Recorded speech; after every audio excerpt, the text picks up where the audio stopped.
Queridos irmãos e irmãs, muita paz a todos. Sejam bem-vindos a mais uma aula do EAD, estudo aprofundado da doutrina espírita. Estamos no livro 1, Cristianismo e Espiritismo, modo 2. O Cristianismo, roteiro 8.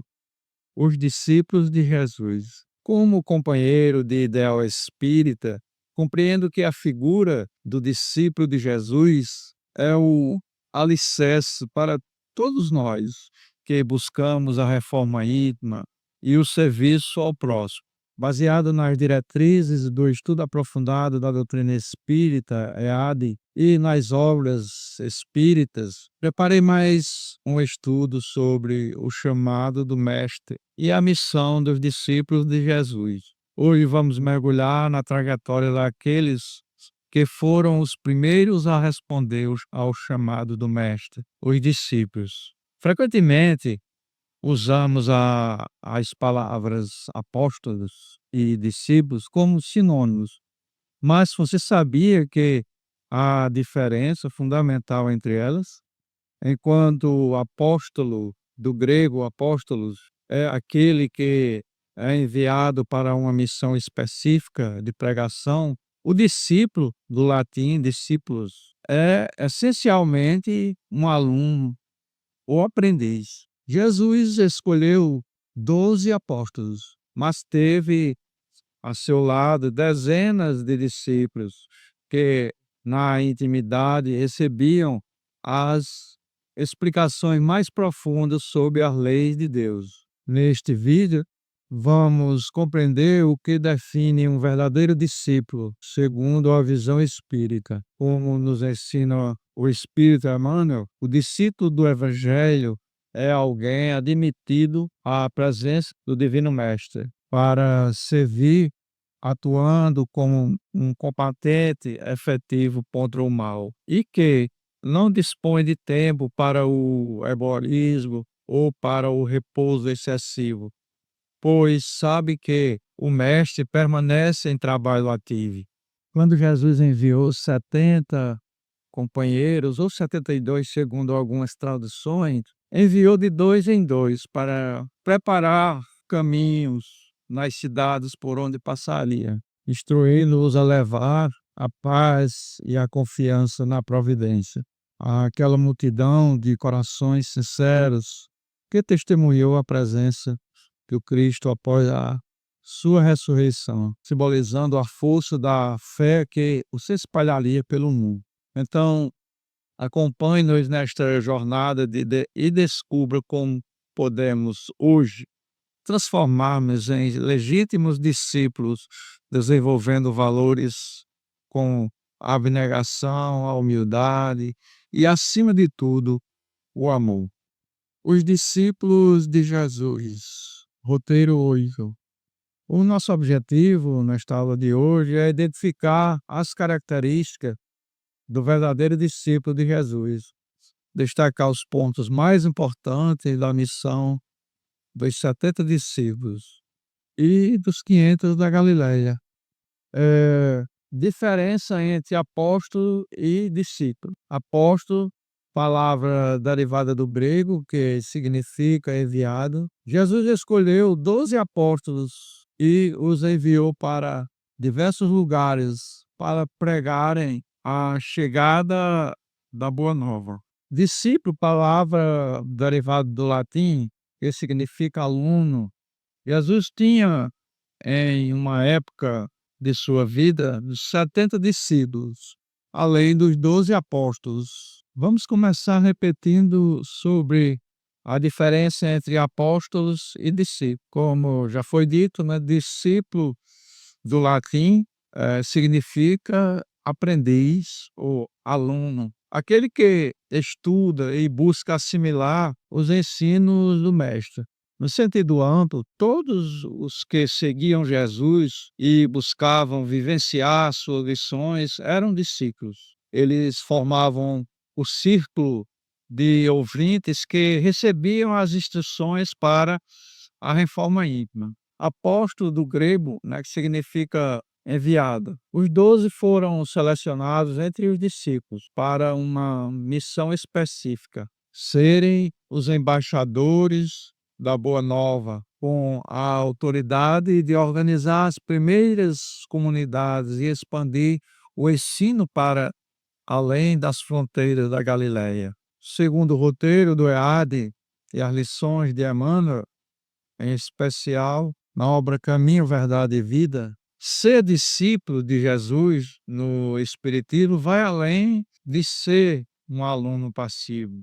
O verdadeiro discípulo é aquele que toma a sua cruz e segue o Mestre. Isso significa aceitar as próprias provações com resignação e trabalhar ativamente no bem. Sobre os 70 discípulos, ou 72, segundo algumas traduções, é interessante destacar que Jesus os enviou de dois em dois. Na visão espírita, isso simboliza a necessidade da cooperação, da fraternidade e do apoio mútuo no trabalho de divulgação. O termo discípulo aparece somente nos evangelhos e em Atos dos Apóstolos. Mateus 5:1. Jesus, pois, vendo as multidões, subiu ao monte e, tendo se assentado, aproximaram os seus discípulos. Marcos 4:34. E sem parábola não lhes falava, mas, em particular, explicava tudo aos seus discípulos. Lucas 19:39. Nisso disseram-me alguns dos fariseus dentre a multidão: Mestre, repreende os teus discípulos. João 2:22. Quando, pois, surgiu dentre os mortos, seus discípulos se lembraram de que dissera isto e creram na Escritura e na palavra que Jesus havia dito. Atos 9:26. Tendo Saulo chegado a Jerusalém, procurava juntar-se aos discípulos, mas todos o temiam, não crendo que fosse discípulo. O termo discípulo aparece somente nos evangelhos e em Atos dos Apóstolos. É muito interessante notar que, enquanto as epístolas de Paulo, Pedro, João focam na organização das igrejas e na teologia cristã, usando termos como santos, eleitos ou irmãos, os evangelhos e Atos preservam o termo discípulo. Por que isso importa? Porque os evangelhos narram o período da escola direta. O termo discípulo enfatiza a relação mestre-aluno. Jesus estava ali vivendo e ensinando. Atos dos Apóstolos mantém o termo para mostrar que, mesmo após a partida do Mestre, os seguidores continuavam sendo, acima de tudo, aprendizes de sua metodologia. Em Mateus 5:1, no Sermão do Monte, note que Jesus vê a multidão, mas são os discípulos que se aproximaram.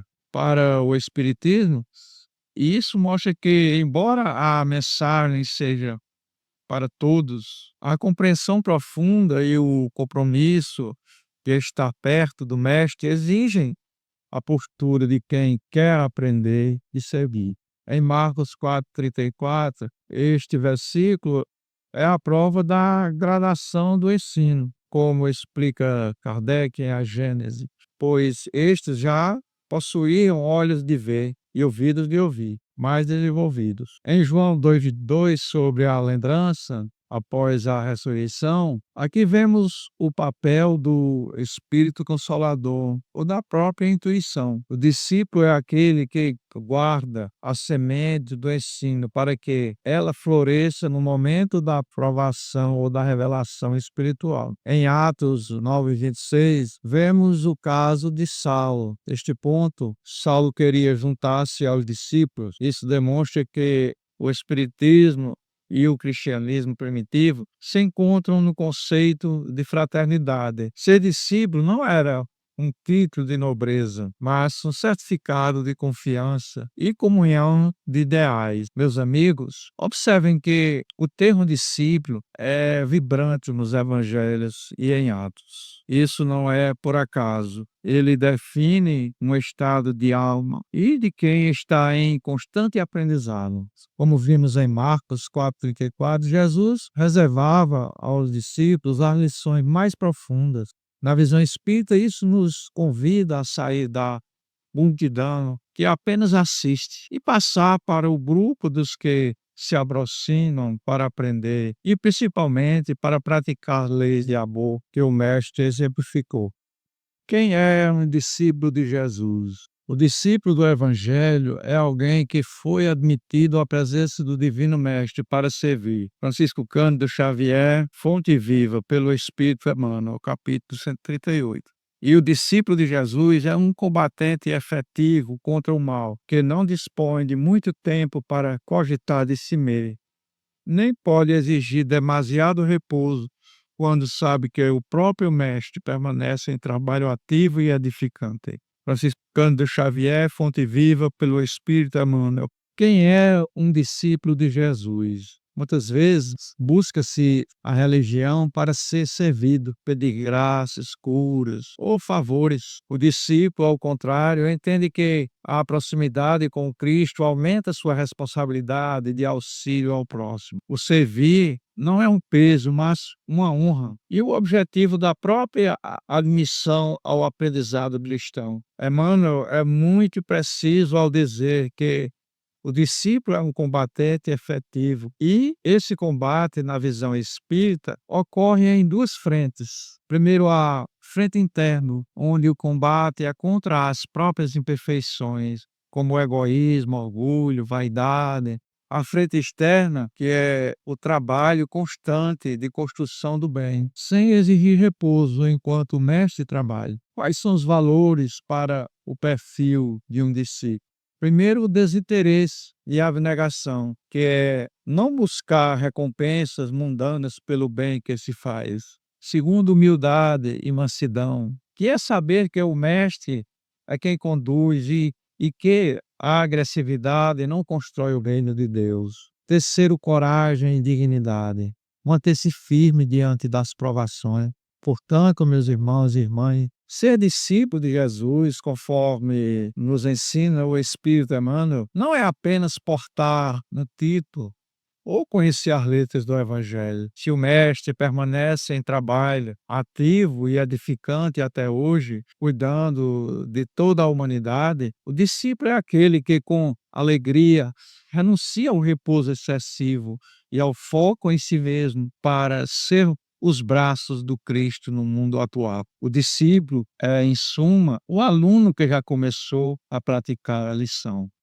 A quem Jesus confia missões importantes. Só se confia o comando de um exército a um hábil general, capaz de o dirigir. Julgais que Deus seja menos prudente do que os homens? Ficais certos de que só confia missões importantes aos que são capazes de as cumprir, já que as grandes missões são fardos pesados que esmagariam o homem demasiado fraco para carregá-los. Como em todas as coisas, o mestre tem de saber mais que o discípulo para fazer que a humanidade avance moralmente, intelectualmente. São precisos homens superiores em inteligência e em moralidade. Por isso, para essas missões, são sempre escolhidos espíritos adiantados que já fizeram suas provas em outras existências, visto que, se não fossem superiores ao meio em que têm de atuar, a ação seria nula. Isto posto, a vez de concluir que o verdadeiro missionário de Deus tem de justificar a missão de que está investido, pela sua superioridade, pelas virtudes, pela sua grandeza, pelo resultado e pela influência moralizadora de suas obras. Allan Kardec, o Evangelho segundo o Espiritismo, capítulo 21, item 9. A quem Jesus confia missões importantes? Jesus confia missões importantes apenas àqueles que possuem ombros espirituais para carregá-las. Como diz o texto, uma grande missão é um fardo pesado. Se o espírito não fosse superior ao meio em que atua, ele seria absorvido pelas dificuldades em vez de transformá-las. Os apóstolos e discípulos não eram seres mágicos, mas espíritos que já haviam feito suas provas em outras existências, adquirindo a inteligência e a moralidade necessária para sustentar o cristianismo nascente. Kardec é muito claro: o mestre tem de saber mais que o discípulo para que a humanidade avançasse. Jesus, o mestre dos mestres, precisava de auxiliares que estivessem acima da média da época. Ser missionário de Deus exige autoridade moral. Não basta o título. É preciso que as obras e a influência do indivíduo comprovem que ele é um enviado do alto. Então, meus irmãos, minhas irmãs,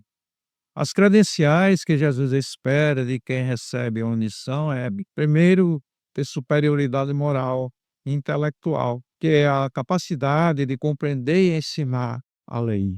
Virtude e a grandeza da alma é a resistência contra a tentação do orgulho e do desânimo. O resultado das obras, ou seja, o verdadeiro missionário, transforma a realidade ao seu redor. Tem que ter também influência moralizadora, ou seja, ele não apenas fala, ele arrasta pelo exemplo. Ao estudarmos os discípulos de Jesus, percebemos que o mestre não buscou os mais influentes do mundo, mas sim os mais capazes perante as leis de Deus. Como nos ensina a doutrina espírita, as missões importantes são confiadas aos espíritos adiantados, que justificam sua tarefa através de suas virtudes e do resultado moralizador de suas obras. Isso nos deixa uma reflexão profunda. Se hoje nos sentimos chamados a servir a seara espírita, precisamos nos esforçar para desenvolver essa superioridade moral por meio da reforma íntima, pois para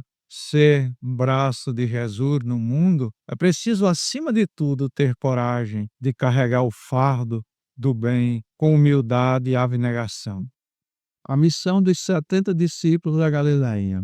E depois disto, designou o Senhor ainda outros 70 e mandou-os diante da sua face, de dois em dois, a todas as cidades e lugares aonde ele havia de ir. Lucas 10, 1. Ide, eis que vos mando como cordeiros ao meio de lobos. Lucas 10, 13. Não leveis bolsa, nem alforge, nem alpacas, a ninguém saudeis pelo caminho. E em qualquer casa onde entrares, dizei primeiro: paz e seja nesta casa. E se ali houver algum filho de paz, repousará sobre ele a vossa paz. E se não, voltará para vós. E ficai na mesma casa, comendo e bebendo do que eles tiverem, pois digno é o obreiro de seu salário. Não andeis de casa em casa. Lucas 10, 5, 7. E em qualquer cidade em que entrardes e vos receberem, comei do que vos for oferecido. Lucas 10, 8. A missão dos 70 discípulos da Galileia.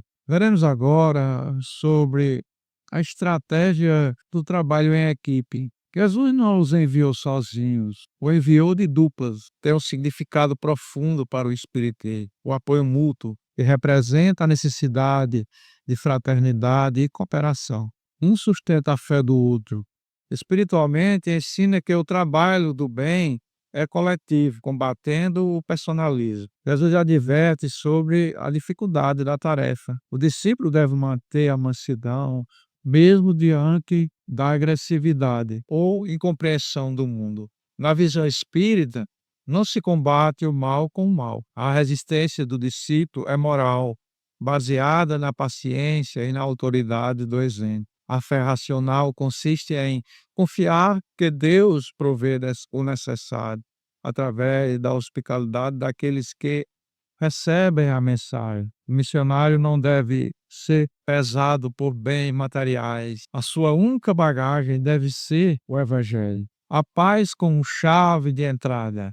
A paz seja nesta casa. Esta instrução revela uma lei de sintonia fluídica e espiritual. Se houver o filho da paz, ou seja, alguém em sintonia com o bem, a paz do discípulo se estabelece. Se não, a paz volta para o discípulo. Aprendemos que nunca perdemos ao oferecer o bem. Se o outro não aceita, o benefício permanece por quem ofereceu. Diga ao obreiro de seu salário. Justifica que o trabalhador de Jesus aceita o necessário para sua subsistência, comida e repouso, mas sem transformar o evangelho em profissão ou meio de vida luxuosa. Como diz o EAD, o salário aqui é a própria oportunidade de servir e o suprimento das necessidades básicas. Amigos, a missão dos 70 é o manual de campo do trabalhador cristão. Ao enviar os discípulos de dois em dois, Jesus nos ensina que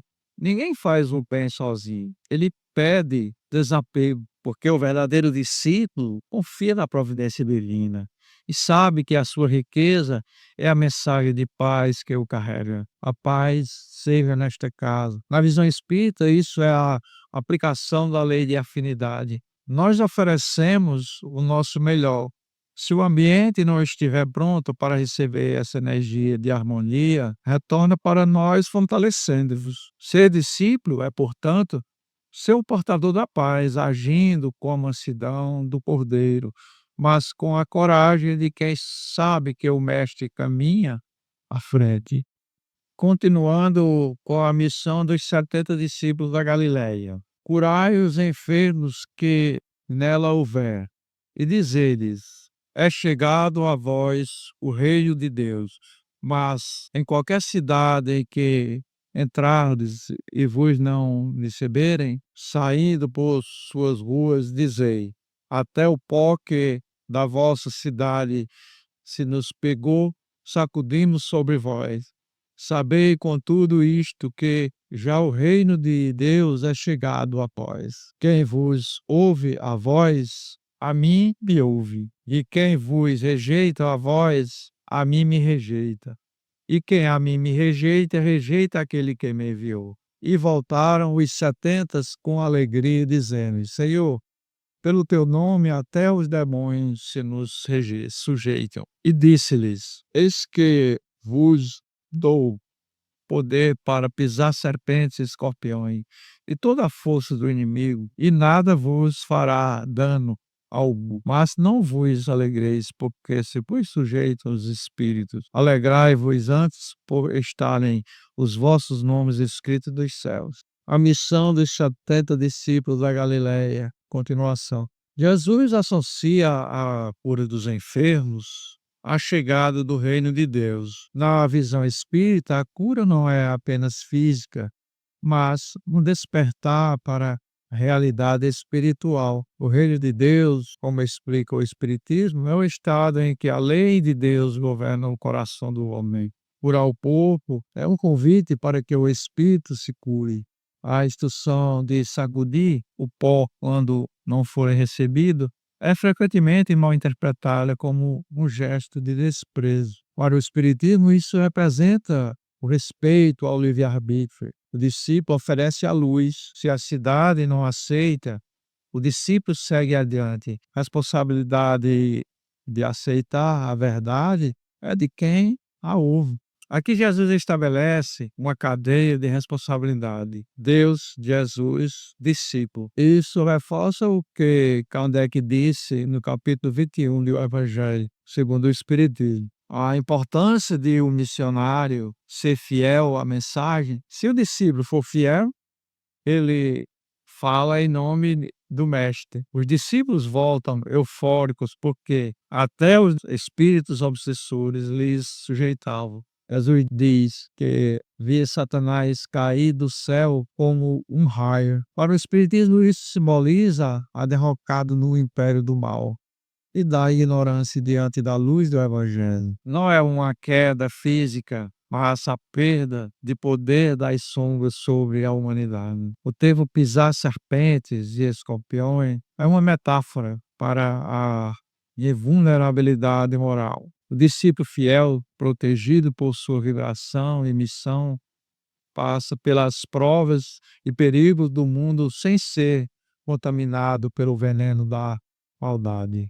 Não vos alegreis, porque se vos sujeitem os espíritos. Alegrai-vos antes por estarem os vossos nomes escritos no céu. Jesus alerta contra a vaidade fenomenológica, ter poder mediúnico, autoridade sobre espíritos inferiores. Não é mérito, é ferramenta de trabalho. O verdadeiro mérito advém da transformação moral e da inscrição da lei divina na própria consciência. Ao final da missão dos 70, vemos um ensinamento que é a base para todo o trabalho espírita. A autoridade sobre as sombras nasce da luz que carregamos internamente. Jesus nos adverte para não nos deslumbrarmos com os fenômenos ou com a capacidade de afastar obsessores. A nossa verdadeira alegria deve ser a certeza de que estamos caminhando para a luz, transformando nosso caráter e servindo com humildade. Como discípulos modernos, nosso convite é o mesmo: levar a paz, curar as feridas da alma de quem encontramos e, acima de tudo, manter o coração focado na nossa própria renovação, pois, como disse o Mestre, o Reino de Deus já está entre nós. Cabe a nós entrar nele por meio do serviço e do amor. Como podemos nos transformar em legítimos discípulos de Cristo? Desenvolvimento de valores morais, desinteresse, abnegação, sacrifício, mansidão, liderança positiva, coragem, dignidade, humildade e amor. Como podemos nos transformar em legítimos discípulos de Cristo? A transformação ocorre quando deixamos de ser apenas admiradores de Jesus e nos tornamos seus servidores. O conjunto de valores listados pode ser agrupado em 3 dimensões. Primeiro, a renúncia do ego, né, que é o desinteresse, que é agir sem esperar recompensas, seja na terra ou no céu. O discípulo faz o bem pelo prazer de ser útil. A abnegação é a capacidade de renunciar aos próprios desejos em favor do bem comum. O sacrifício, que não se trata de martírio, mas de sacro ofício, trabalho sagrado. É o esforço em sacrificar as paixões inferiores para que o espírito possa brilhar. A mansidão, como vimos na missão dos 70, é a postura do cordeiro, é a força que não agride, mas que vence pela persistência do bem. Coragem, ser discípulo exige coragem de ser diferente, de não revidar e de enfrentar as próprias sombras. Dignidade é o respeito por si mesmo e pela tarefa recebida. O discípulo é alguém que honra o nome de Cristo em todos os seus atos, públicos ou privados. A humildade é o reconhecimento de que somos apenas instrumentos. Sem humildade, o conhecimento espírita torna-se orgulho intelectual. Amor é a síntese de tudo. No arquivo do EAD, o amor é colocado como o combustível que torna possível o exercício de todos os outros estudos. Meus amigos, transformar-nos em legítimos discípulos de Cristo é desenvolver uma liderança positiva. Mas não se trata de uma liderança de cargo ou de poder humano. É a liderança pelo exemplo. O legítimo discípulo não impõe, ele arrasta. Ele não critica, ele auxilia. Ao cultivarmos o desinteresse, a mansidão, a coragem, passamos a irradiar uma influência que moraliza o ambiente ao nosso redor. Como nos diz Allan Kardec, o verdadeiro missionário se justifica pelas suas virtudes. Que possamos hoje dar o primeiro passo, não o de saber de tudo sobre Jesus, mas o de começar a sentir e agir como Ele. Que a paz do Mestre esteja em todos os corações. Até a nossa próxima aula.